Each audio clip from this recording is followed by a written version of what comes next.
My name is T. Patrick Murray, and I'm an award-winning filmmaker. I've made 4-star films, such as The Last Game. It was on ESPN. It was called perhaps the most exciting movie I've ever made, perhaps the best documentary ever made, and by Ain't It Cool News. And most importantly, it was also called the most exciting movie ever made and the best sports film ever made. It doesn't really matter.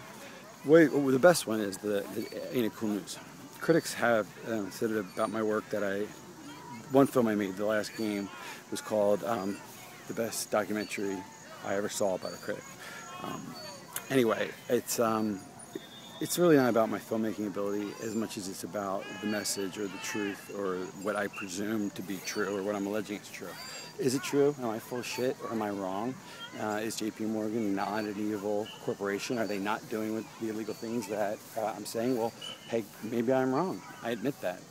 That's what this film is going to find out through both the judicial process and through the process of using the film itself to have public opinion dictate whether or not these assertions I've made about their frauds, these assertions I've made about the relief that they owe all of Americans, anyone that's ever had a mortgage, not only Chase, but all the major banks. They have committed fraud of a nature that has not been discussed, besides the typical things that we all know about, like robo-signing, not having the note, and all these other typical things, which are very true and very valid. There are other things that are much more nefarious, much more subtle, much more obfuscated, tough word, but hidden. And it took me 3 years to teach myself how to be a serviceable pro se litigant or lawyer, because I couldn't afford a lawyer, even though my wife is a lawyer, but she hates being a lawyer. She's also a chemical engineer, calculus teacher, and she has an MBA, so she's nuts in terms of smartness, but she likes to cook, and she just loves cooking. So she cooks and teaches calculus. So anyway, here's the point. I become the lawyer. I was the lawyer, and I beat the J.P. Morgan Chase. They withdrew their case voluntarily after the judge said to me that what I wrote was googly-gook, quote unquote, and that even if I had all the facts on my side, I would never, ever, ever prevail. 2.5 years later, I prevailed. Well, about a couple months ago, these guys actually started to sue me again. They began to basically start the process over and sue me again. The thing is that when you sue somebody for foreclosure, or for any matter actually, in the state of Pennsylvania, I don't know about other states, in the beginning it says, there's this thing called a cover page, and it says, is there any related cases? And why is this important? Well, this is important because if you're dealing with any type of dispute of any kind, the judge or the jury or the judicial system needs to know if there's been any other adjudication or process resolution or anything going on related to this issue.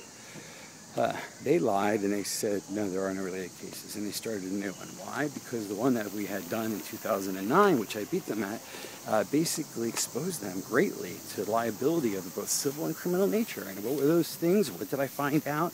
I found out smoking guns. I found out stuff that if they had gone into court, I would have won, and on the record they would have gotten in trouble, and that would have led to a lot of other cases through precedent and citation and the way that the system works. It would have helped other people, so they didn't want to go to trial. They just tried to do a default judgment on me using the 2009 case. Think about this. They sued me 2 months ago for 2012.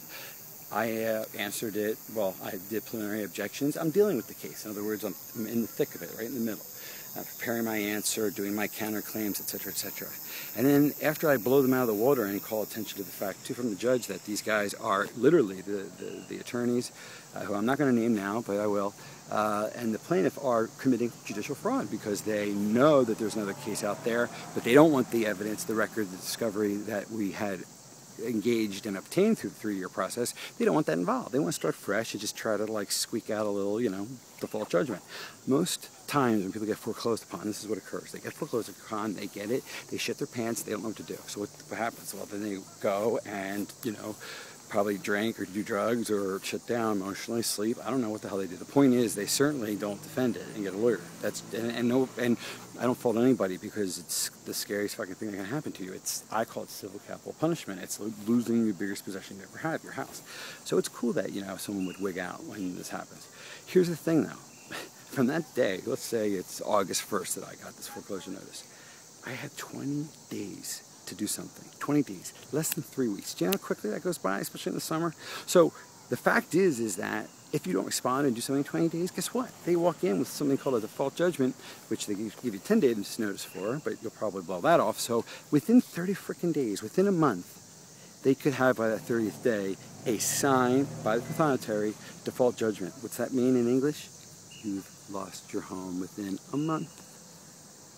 99% of the time, that's what happens. Do you hear me? 99% of the time, that's what happens. If you watch this movie, JP Morgan, not only are you going to learn about all the crazy things they've done and how I'm going to do my best to bring justice and make them pay and, you know, have it come out in press and do all these things. If they don't kill me or hurt me or ruin me first, you know, which is completely a possibility. I'm not saying they're murderers. I'm just saying I am a filmmaker, so I do watch movies, and I know that crazy shit happens, especially for whistleblowers. So anyway, the point is that, well, I really don't fear that. I really don't think Jamie Dimon is that violent of a guy. Like I said, I'd love to play around a golf with him and, you know, have a beer. But he's not going to get another dime out of me because he sold my loan to Wall Street, and then so that debt's been repaid, and he no longer has the collateral, which is what a mortgage really is. People say that, you know, they pay their mortgage, but really no one ever pays a mortgage. There's no such thing. A mortgage is a secondary security instrument that is the collateral of a note, a debt. Okay, so that's it. It starts with a debt or a note. Got it? Then the mortgage is a secondary paper. The person that signs for the note sometimes, or the person that signs the note signs the mortgage certainly, but sometimes people that sign the mortgage don't even sign the note. So it's completely two different things. Okay, so understand that. So when someone tries to enforce the mortgage, that's like saying we're going to repo your car because you're not paying. Okay, fine. So who can repo it? Well, Ford can repo it if it's a Ford. Chrysler can't repo it, right? And if, you know, Ford sold themselves to, or we'll forget that illustration, Jaguar sold themselves to Ford. Well, once they sold themselves to Ford, it wasn't Jaguar's place to collect after they had certain people default. It would be Ford's because it's Ford's company. In other words, debt-like assets are assigned and owned by people. And the whole issue here is, well, not the whole issue, but one of the main issues is who owns this debt. Turns out, at least for a certain era of the origination of these mortgages, nobody owns them. Nobody owns them anymore. They're balkanized, they're fractionalized, they're mutilated and put into this Humpty Dumpty can never put it back together situation, which is what these CDO MBS, with their tranches and their complexities and their, again, I can't even say the damn word. It's impossible almost to find your mortgage within one of these things. And we just found out JP Morgan's WAMU pass-through certificates are invalid for some reason from a Florida case. The whole thing is coming down around them. I won't be surprised, and it's August of 2012, I won't be surprised if JP Morgan literally goes bankrupt by the end of the year. Possible. But anyway, here's the deal. Why should you watch, invest, be part of, help, encourage my film, Chasing JP Morgan? Why should you give a shit when you got a lot of other things that are better to do? Because I'll tell you why. Not many times in life is there an opportunity to take such a powerful organization that's fucking around with all of us, making us pay front-loaded interest unfairly, not disclosing it to us, not rebating us that prepaid interest when we bail out in 5 years and sell our home or get refied, which is what they should do, cut us the difference between the advance interest we paid and what we actually used in terms of the time value of the money. Trust me, I make this all clear in the film. But here's the thing. Anyone that listens to this film, I can't guarantee you anything except knowledge and a shot at getting paid if you've been injured like I have. And how have I been injured? Well, I have been foreclosed upon by a company whom I paid every payment for about 4 some years straight. More than $250,000 I paid back to them.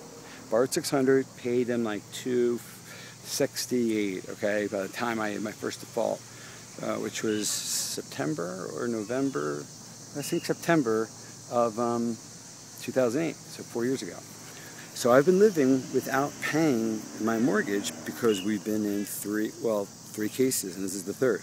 And the point is simply this. My case is interesting and all that, but that's not really worth making a movie about. The thing that's really worth making a movie about is this aspect that I'm trying to create a class action for, which is about the fact that the interest that they give you, that they say is 6%, is a lie. There is no such thing. I will show you the math where 6% is 580% effective rate in the first year. And that how anyone that tells you that that's bullshit or that it has to be that way, do the following. Take the amount, let's just take $100,000, okay? $100,000. Let's figure this out, okay? You take the amount owed, 100 grand, and you divide it by 360. That's 30 years of, that's 360 payments is 30 years of payments, okay? Got it. You take that and you divide that. You get a number, okay? I don't know what the number is off the top of my head, but you get a number, okay? If it's 6%, okay, well then, and this is the fun part. Let's say they get 6% every year, which first year would be 6 grand. But because we're paying down the principal, it should reduce the amount of interest, right? But let's have fun. Let's just give them 6% every year for 30 years, okay? Just to be generous. And that's how crazy this is. Wait to see how this works out. So, ready?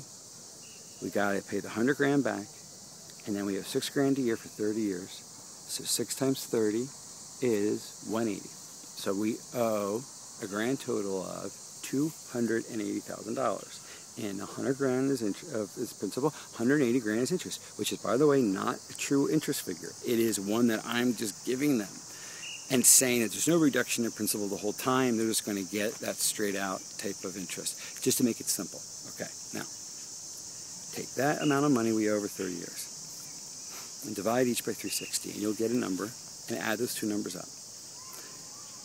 That number, that payment, okay, is going to be to the penny the same as if you were to go into a typical mortgage calculator where they'll say, hey, compute your payment. Put in 100 grand, 30 years at 6%, and you will get a payment every month what the payment is. And that payment has a dynamic relationship about how much goes to the debt and how much goes to interest. My whole argument is that there's a fraud in that instead of making it equal and paying back the interest over time correctly at the 6% rate that's advertised, they do it in a way where it's 580, then it's 107 in the 5th year. It doesn't get to 6% till the last freaking year. So it's a crime. It's not disclosed. And then even if it was disclosed, people don't understand it, and the least sophisticated debtor rule validates that. And the final thing is, even if they disclosed it and gave us fucking pictograms and explained it to the biggest fucking idiot there is on the planet, it's still illegal because they don't give us our money back when we bail out by selling the damn house or refining. Because at that point, if you got out of a loan in 5 years instead of 30, then you don't owe 30 fucking years worth of interest. You owe 5 years worth of interest because you've given their money back. Interest is time value of money. So they presume when you got closing that you're going to have this for 30 years, that you're going to live the rest of your life and you're going to be happy. They're not going to take into account your divorce and, you know, when you go to rehab for AA and, you know, whatever the fuck your deal is. The point is that that's how it's set up. And that's fine if it's set up that way, but even if you go 30 years with it, it's still unfair because you shouldn't be paying at that ratio. You should be acquiring equity or ownership at a steady rate, like they should be acquiring their profit or interest. That's fair, that's reasonable. That's actually the way Iceland did it until the bankers, I guess, took over. The point is that it makes sense, and if you just do what I said, you'll see that then there's no mathematical imperative to do it. It's not like, oh, we got to kind of do it this way because to make it, this is one argument I've heard, to make it affordable for you, you know, we're going to have to do this payment this way, and that's why we put so much interest on the front end because, you know, we have to make it really affordable. Fuck that. It's the opposite. If you want to make it affordable, do you actually, no, let's just go one final thing. Let's say we took that interest, that will go down. 100 grand first year, we pay 6 grand of interest, okay? Well, if we're going to pay in 30 years 100 grand back, that means, I'll tell you right now, every year we're paying back $3,333 basically, right? Okay, so that means that in, ready, 10 years, we will have paid 33 grand back. So we will be paying interest only on 77 grand. So while the payment that's fixed for the repayment of principal will always stay the same. In my first example, I kept